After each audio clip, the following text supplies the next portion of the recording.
Hello again, everyone. Edwin Learnard back once again.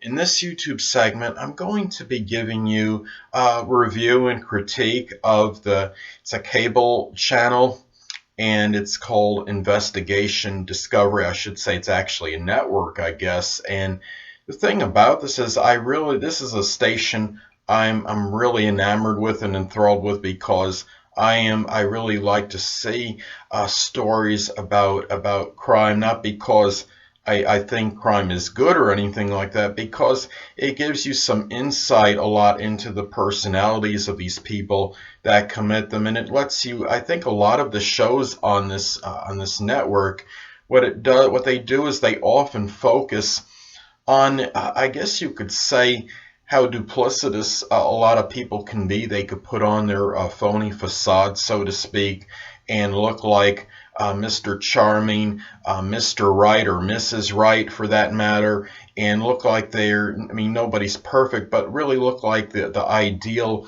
person that really has very few flaws or shortcomings, and somebody that appears to be so scrupulous on the surface can really just be very nefarious. And I think what the show does is it helps people because they could actually, in many instances, see the warning signs of these kind of people. Now, they had one show on the other day, and I don't remember the name of it, to be honest with you, but I believe it was on Sunday, and it came on at 4 p.m. Pacific time, which, of course, well, I'm trying to think. It may have been 2 p.m. Sorry, 2 p.m. Pacific time, which is 4 p.m. Central. It may have been Evil Lives Here, but you'd have to verify that.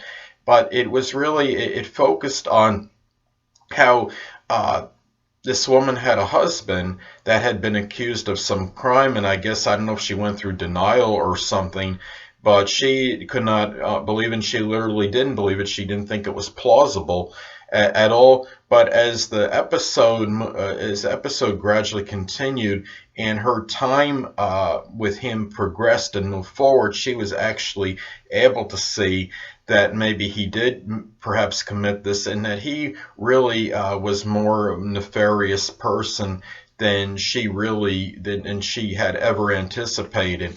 And it just goes to it really a lot of these shows do focus on situations like that, and people that you would never suspect would be capable of heinous crimes. And then they had one episode. It was Web of Lies, which it was focusing on husband's wife that was having an online relationship with a man, and the husband made a discovery about it, and apparently she cut off the connection with this online person, and then it made you wonder, well, because the husband later on gets shot, and it makes you think, well, did this woman have anything to do with carrying on a diabolical plot to kill us, or was this someone else that may have done this? Was this an adversary of the husband that killed him? So it makes you think and try to guess what the endings are. And a lot of these episodes are very compelling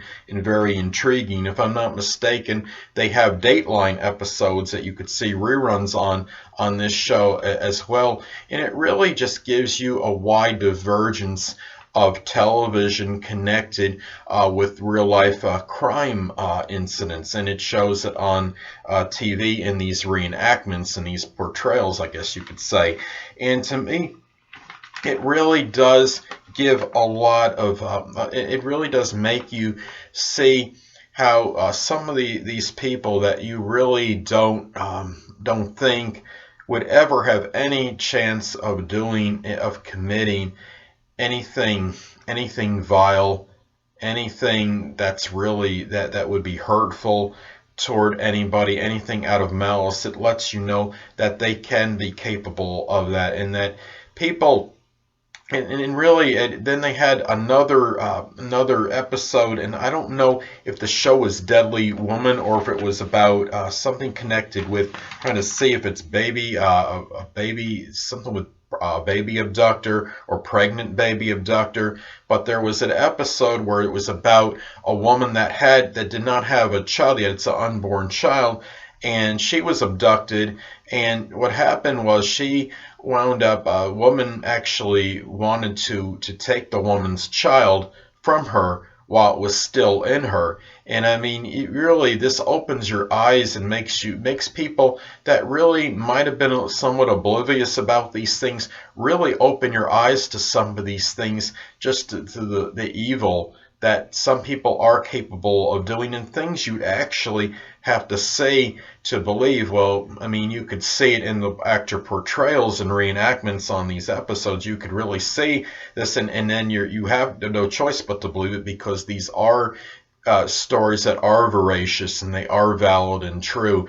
And to me, it just kind of lets you know to be a little bit more careful, be more prudent, and really not watch your surroundings, and really be careful on what you do as far as who you're trusting and who not to. And I think, or to really know and understand someone before you get to know them, or before you listen to someone's instructions, such as getting into a vehicle with someone you don't know. And I think what's important is that for anyone, just to if you're really to do a fairly extensive background check, if you can, on people, if you can, before embarking on any long-term relationship with them, and anything you're thinking about getting involved with someone that could be a prospective or potential significant other.